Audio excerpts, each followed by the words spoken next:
Good morning mga idol. Ikaw ba isang mananahi at naghahanap ka ng tutorial about pattern making? Tama ang channel na napuntahan mo, idol. Kasi ngayon gagawa tayo ng tutorial kung paano nga ba ginagawa yung pattern ng polo. At totoo lang mga idol, nagawan ko na po ito ng video nung nakaraan. Kaya lang ang problema, nung pinanood ko po yung video, marami po ako napansin na mali. Gaya lang po na gumamit po ako ng lapis. Ngayon, dahil lapis yung ginamit ko, malabo po yun. Hindi po masundan kasi hindi po kita yung lapis. Dapat po pala ang ginamit ko ay ballpen o kaya marker. Kaya ngayon mga idol, samahan niyo po ako ngayon. Gagawa tayo ng part 2. At ituturo ko po ng malinaw sa inyo kung paano gagawin yung pattern ng polo. Step by step po yung gagawin natin mga idol. 8 years na po ako nagtatahi ng Amerikana mga idol. Kaya palagay ko kung ano yung value, kung ano yung ituturo ko sa inyo ngayon, makakatulong ito ng malaki sa mga tao na gaya sa mga mananahi na gusto pang madagdagan yung kaalaman nila, gusto nilang matutong mag-pattern para kung may magpagawa man sa kanila, kaya na po nila itong gawin. Kaya mga idol, bago po natin simulan yung tutorial, intro muna tayo.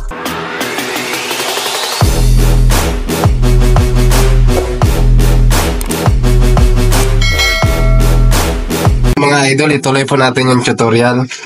At ito po yung unang gagawin nyo. Galing po dito, sa Manila paper po ito. Galing po dito sa taas, kahit magsukat lang po kayo ng 3 inches, yan. Pagkatapos po nun, bukitan nyo lang. Ang sukat po pala ng polo na gagawin natin is yung shoulder nya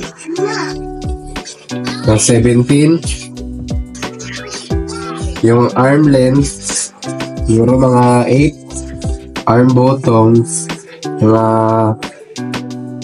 13, yung length ng polo 27.5. Tapos yung bust line, mga idol, yan po yung sukat ng dibdib. Ang flat measurement po nito is 38. Ibig sabihin po, kung pag nilagyan natin to ng allowance, ang finish niya is 40. Tapos yung waistline, po na to mga idol, pag sinabi pong waistline sa polo, nakatapat po ito sa tiyan, yung tummy. Kasi iba po yung waistline ng pantalon kaysa dito sa kung ikukumpara dito sa waistline ng polo. Sa tiyan po ito tumatama. Pagpalagay natin mga idol, ang sukat po ng tiyan ay mga 34. Ibig sabihin mga idol, gagawin nating 36. Yung hips, palagay natin 39. Ngayon, kung may lalagyan natin ng allowance sa 2 inches, magiging 41. Ayun mga idol, ito po yung sukat na gagawin natin. Ang una nyo pong gagawin, ito yung Manila paper. Maglalagay lang kayo dito ng kahit mga 3 inches lang. Pagkatapos nun, kukunin nyo yung sukat ng haba 27.5. Pagkatapos po ng 27.5, ilalagay kayo ng 2 inches na allowance para dun sa tupi sa laylayan. Pag ganito po pala gagawin yung mga idol, yung shoulder po, kukunin nyo yung divide to. Magdi-divide to tayo dito sa shoulder. Ngayon, yung 17, pag dinivide to natin siya, ang kalabasan niyan is 8.5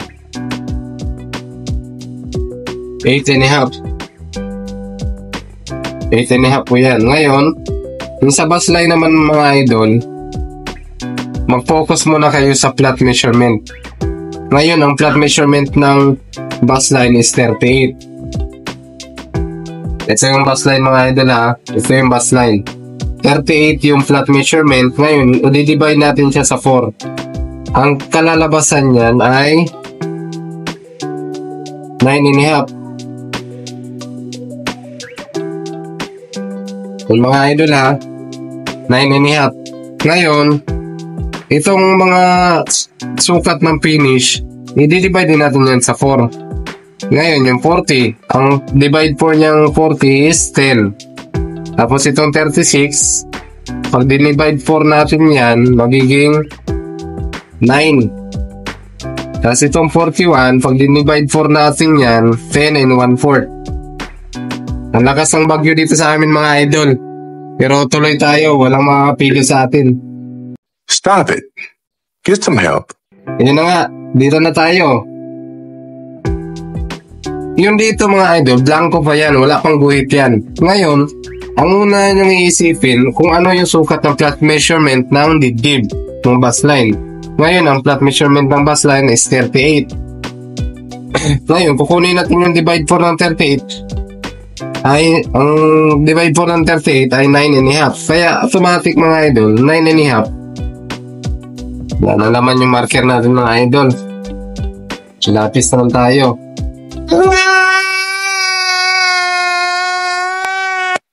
9.5, yan yung huwag kayo malilito mga idol ha. Yung bus line na flat measurement, doon muna kayo mag-focus sa flat measurement. Ngayon, ang flat measurement is 38. Tapos, pag dinivide po niya, yan na yung 9.5. Pagkatapos nun, yan na yung sukat mga idol ng dito sa dibdib.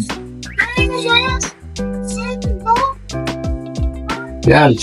Hindi na kayo manguhula mga idol. Ngayon, sa bandang tiyan naman mga idol, galing naman sa guhit na to, papunta dito sa laylayan na to, ito, yung wala pang allowance mga idol ha. Pag hinatin nyo yun ng, hinatin nyo yun sa dalawa, yung 18 na yun, sa 9, akyat lang kayo ng 1 inch. Yun na yung tama ng tiyan. Yan. Eh, mas maganda mga idol, meron kayong eskwala para makuha nyo yung yung diretso. Pero kung wala naman kayong eskwala mga idol, ganito yan kumuha ng diretso. Halimbawa, galing po dito, kaya 27.5. O kaya dito, 9.5. Pagdating dito, sukatin nyo rin yung 9.5. Ngayon, kung may guhit na yung 9.5 dito, 9.5 dito, pag kinunik nyo yan, kahit wala kayong eskwala, kahit ruler lang, makukuha nyo na yung diretsyo kung wala pa kayong eskwala. Ngayon mga idol, meron na tayong guhit. 1, 2, 3, 4. Ito ay pang 5. Yan yung pinaka step 1 mga idol. Kailangan makuha nyo yung 5 guhit na yan. Pagkatapos nyan, maguguhit kayo dito ng 2.5. 2.5.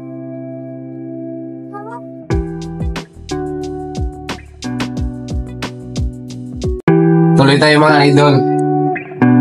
Ito mga idol, magsusukat lang kayo dito ng 2.5. Dito 2.5, dito 2.5. Ang diretso po yan dito.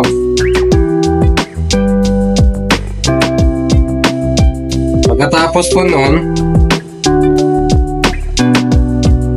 maguhit kayo dito ng kahit mga 3/4 lang mga idol. Kasi pag 1 inch masyado nang malaki yung 1 inch. Ngayon ang tanong nyo, para saan yan? Para saan yan 3/4 na yan?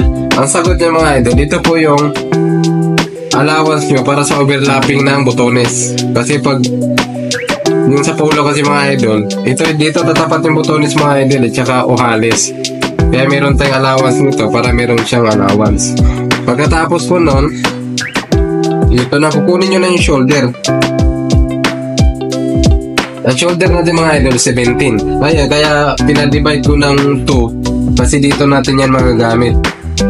Dito mga idol ha, sa pangalawang guhit na to, dito natin itatapat yung 8.5.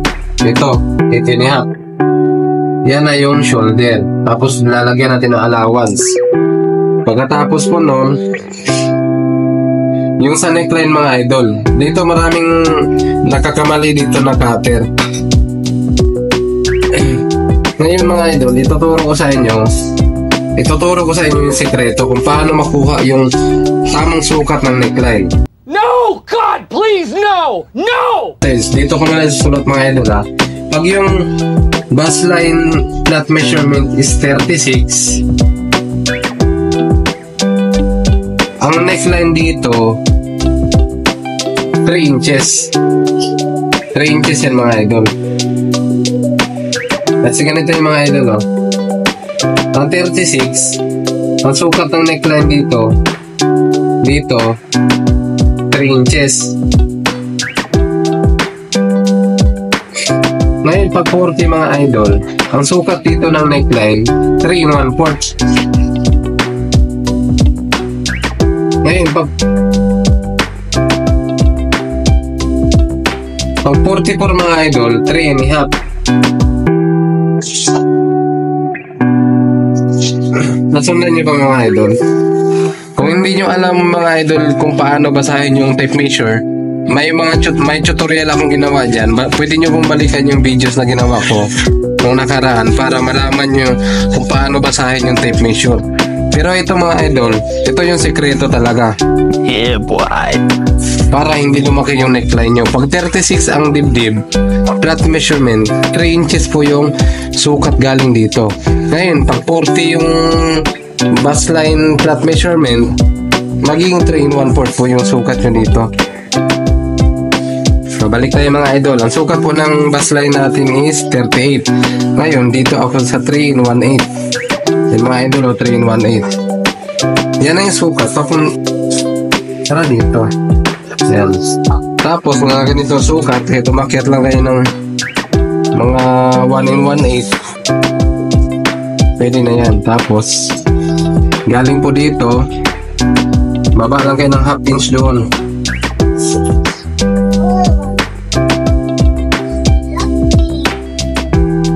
Mga idol. Pagkatapos mo nun, baba kayo dito ng 2. Tapos dito, 1 3/4. 2 inches, 1 3/4. I-connect nyo po yun. Ito na yung sa front part. Ngayon, dito na tayo sa baba. Medyo nakadumihan ko na yun. Pero okay lang yung mga idol, mahalaga. Yan kasi yung sikreto mga idol para hindi lumaki yung neckline. Dito na po tayo sa bus line. Sukat ng bus line. Ngayon, tapos na tayo dun sa plot measurement. Ngayon, babalik na tayo dito sa may allowance na. Ngayon, yung 40, pag dinivide mo yun ng 4 yung 40, ang kalabasan yan is 10. Kaya galing po dito sa pangalawang guhit na to, itutukod nyo po yung 10. Yan. Yan na yung sukat ng dibdib. Wala pong sabla yan. Ngayon, ang sukat po ng waistline, yung may allowance na is 36. 36.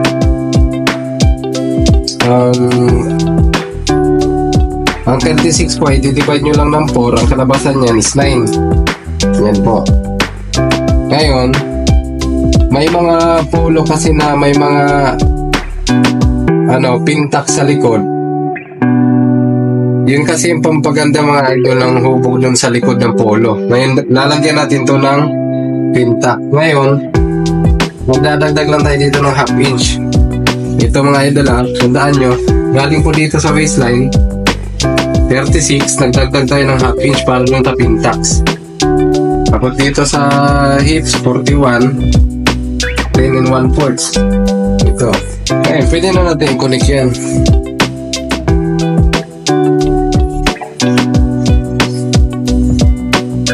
Pwede na po natin i-connect yan mga idol. 4 speed lang ba yung gagamitin nyo? Yan, tapos dito, kukunik muna natin dito. Baliktarin nyo lang po yung curve stick. Pag ganyan, sa hips, pagdating dito, yan nakaganyan yung curve stick. Pagkatapos po nun, sa paggawa kasi ng polo, kailangan mas mahaba yung front kumpara sa back part. Ngayon, magbababa tayo dito ng 1 inch. Kasi dadaan pa yan sa tiyan tsaka sa dibdib, kaya aangat yan. Pag hindi kayo nagdagdag ng 1 inch, yan, iiksi yung sa harapan. So, okay na tayo dito sa laylayan, dito sa gilid. Ang sunod na gagawin natin, Ang sunod na gagawin natin mga idol dito. Ganyan mga idol, oh. Pag diniretso nyo yung eskwela, ito yung diretsyo niya, di ba? Diretso. Uurong lang kayo ng 1/4 doon sa guhit lang yun. Ulitin ko mga idol, ha. So, mga ganitong sukat mga idol, mga 38, 36, ganito gawin nyo. Itatapat nyo lang yung eskwela dito, tapos yung dito, guguhitan nyo dito. Uurong lang kayo ng 1/4 papasok.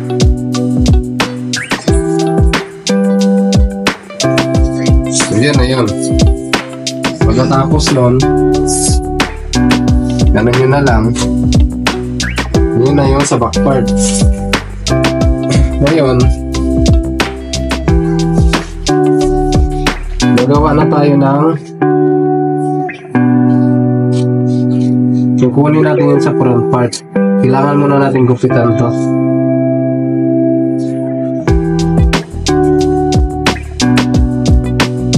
Yung mga idol, ginupitan ko lang to, oh. Ginupitan ko lang to. Tapos itutupi natin to.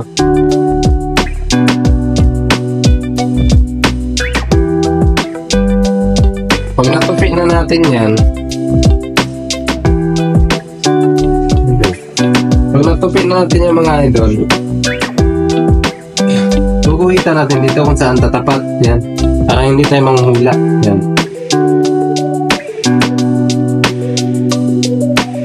Pagkatapos niyan, siyempre, kailangan nating lumalim dito sa harapan kasi para hindi lumubo yun sa bandang kilikili. Ang gagawin nyo, magsusukat lang kayo dito ng mga 7-8 mga idol. 7-8 dito. Yan na yung sukat nyo.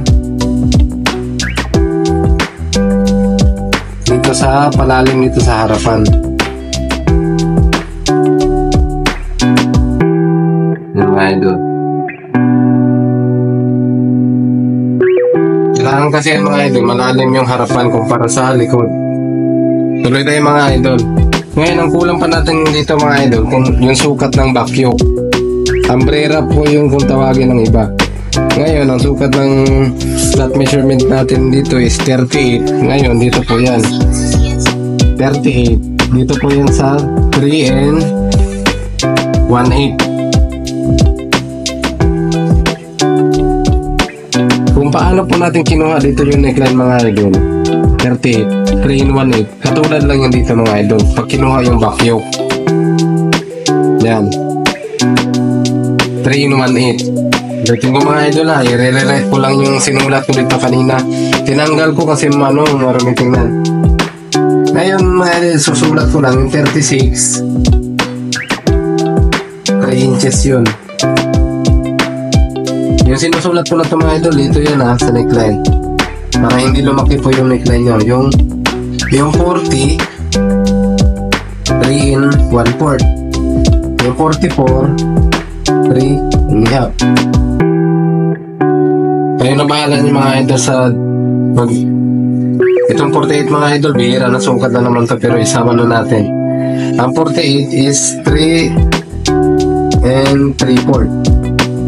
Yan po.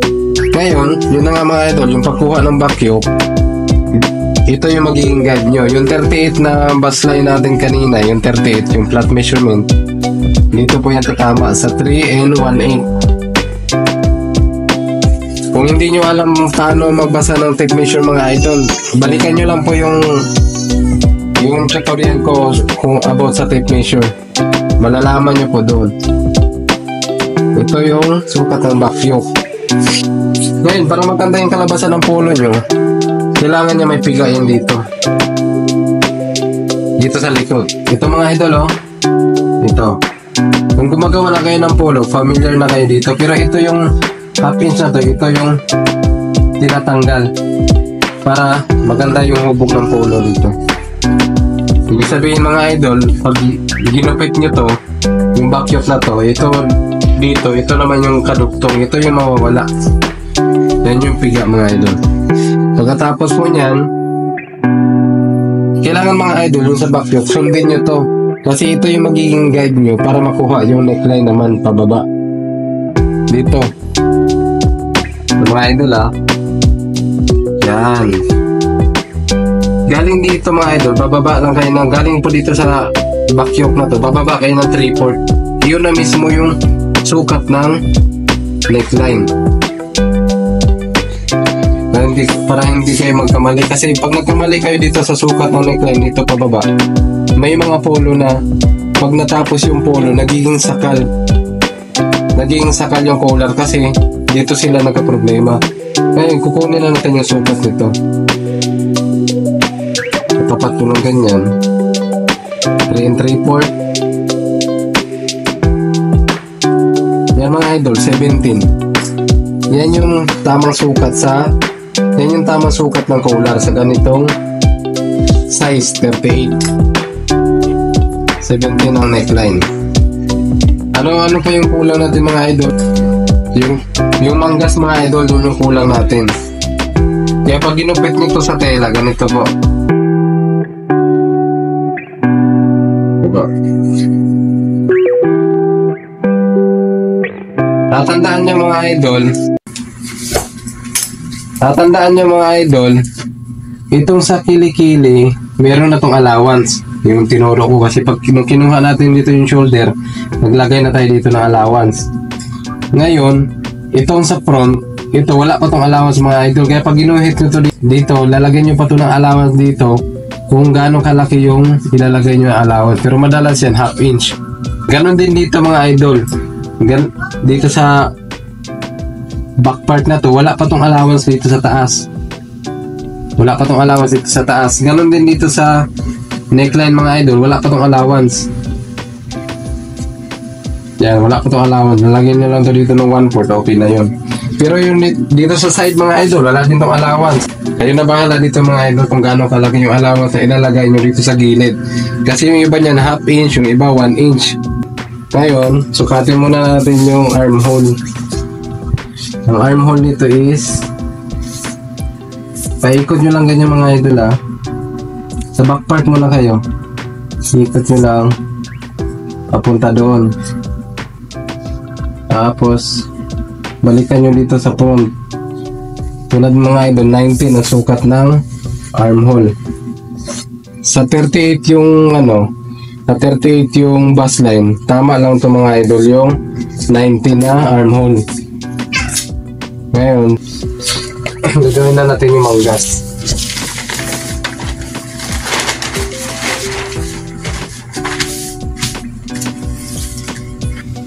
Ganito po yung paggawa ng manggas.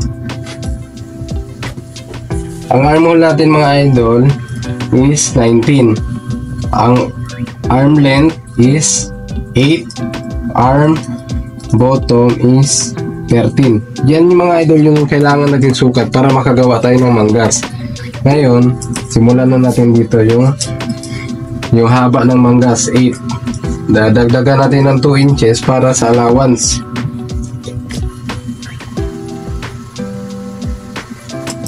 Yan, guguhit nyo lang ito mga idol. Didiretso nyo lang.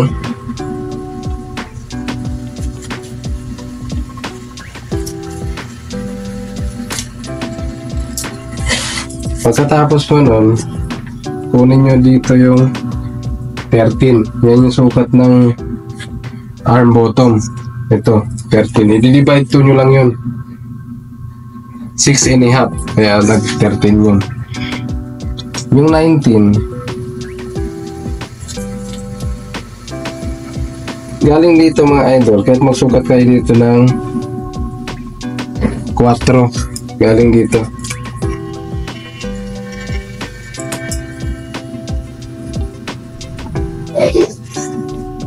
Ngayon, yung 19, i-divide nyo lang yun sa 2. Kaya yung 19 divide 2, 9.5. Yan na yung sukat na yun.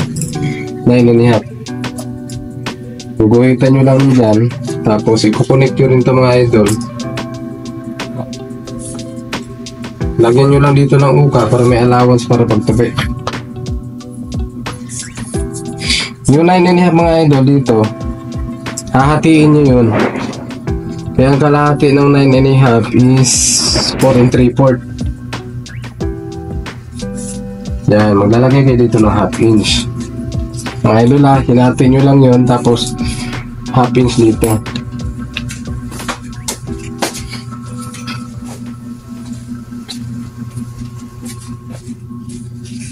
Tapos mga idol, ang kasunod na gagawin natin, i-connect nyo lang po ito dito. Yan. Yan. Ibibilog nyo lang po dito, tapos dito palubog.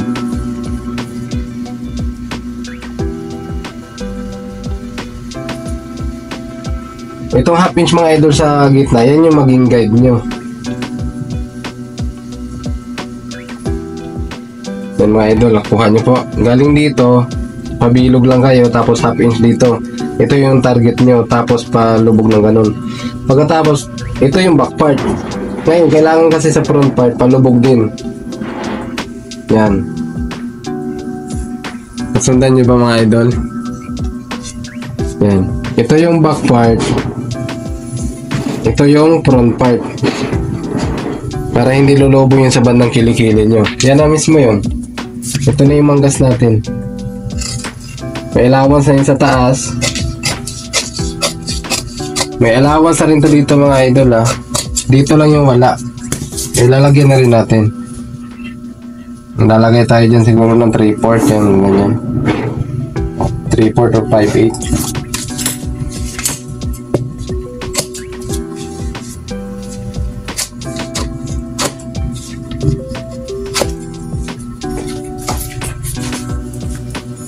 Yung baba natin dito mga idol is 4. Galing dito, papunta dito, 4 inches. Ngayon, kung malaki yung polo, pwede nyo laruin to. Pwede maging 4.5. Pag malaki yung polo, siguro kung 42 yung baseline, pwede nyo ibaba to. Gagamit lang kayo ng proportion mga idol. Makikita nyo yan dito eh. Dito. Kung maliit naman yung polo, pwede nyo itong iurong dito ng 3 3/4.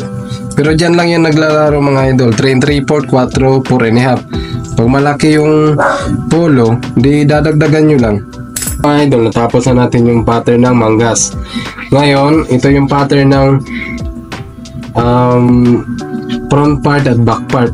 Itutuloy natin mga idol. Ihiwalay natin yung front part at back part para hindi kayo mahirapan. Ituturo ko sa inyo paano ihiwalay yung back part.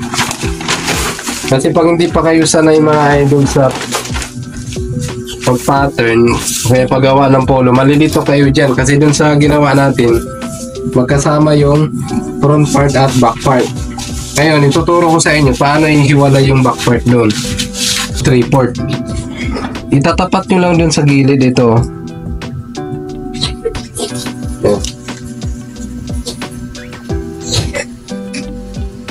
Yan, dito, nakatapat yan dito mga idol ha. Tapos dito, nakatapat din dito.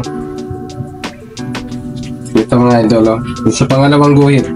Huwag kayong magkakamali dyan kasi kung pag dito nyo na itapat sa guhit na to, mali na yung gawa nyo. Yan mga idol, hiwalay natin yung back part mga idol. Ang gagawin natin ito. Okay, duduplicate lang natin yan. Ililipat natin dun sa kabila. Yan. Dito. Para magupit natin yun.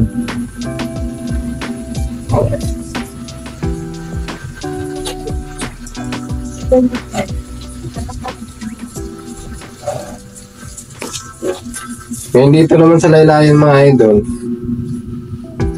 yung diretso lang yung kukunin natin. Kasi yun yung back part eh.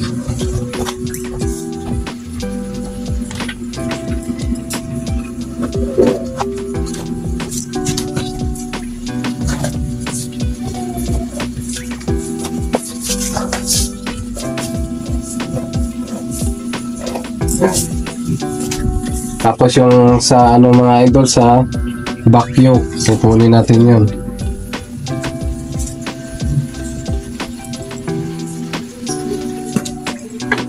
Dito. Dito na tayo gagawa ng pintas. So, ito na mga idol. Ito na yung back part nyo. May piga tayo dyan. Ito yung mawawala. Ito yung sinabi ko kanina na piga. Pagkatapos nun, gagawa tayo dito, pantay lang dyan, gagawa tayo ng pintax. Yung nilagay natin na allowance kanina dun sa waistline. So,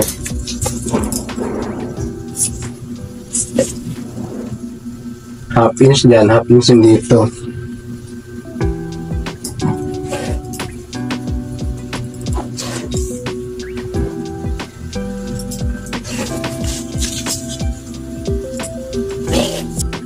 Kahit mga panlalaki na polo mga idol, maganda pa rin pag mayroong pintax dito sa likod.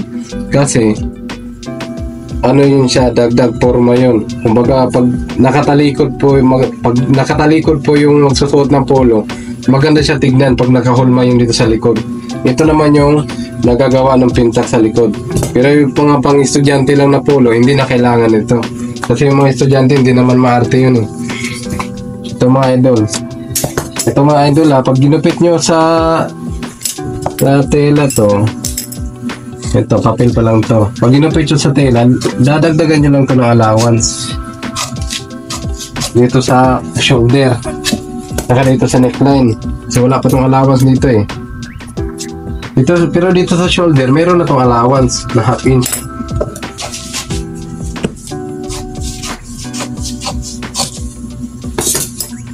Ito na yung back part mga idol. Ayun, dahil nahiwalay na natin yung back part, itong ginawa natin dito na pattern, pwede na natin gupitin yung dito. Yun. Pwede natin tanggalin ito mga idol. Kasi, ito yung back part eh. Dahil na-duplicate na natin, yan. Ito na yung front part ngayon. Ito yung front part. Yung purpose nito mga idol, pag tinupi nyo to dito, ito na yung dito sa botones. At yun na nga mga idol, natapos na natin yung tutorial about sa pagpapattern ng polo. Sana po may natutunan kayo at pakihit na rin po yung subscribe button dyan at notification bell para palagi po kayong updated sa mga videos na gagawin natin.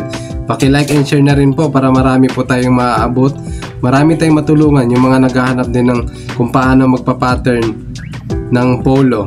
Tsaka pala mga idol, baka meron po kayong gustong gawa natin ng videos. Kung baka meron kayong gustong gawa natin ng tutorial, mag-comment lang po kayo sa baba para pag nabasa ko po yan, baka sakaling pwede natin gawa ng tutorial. Kaya mga idol, ingat po kayo.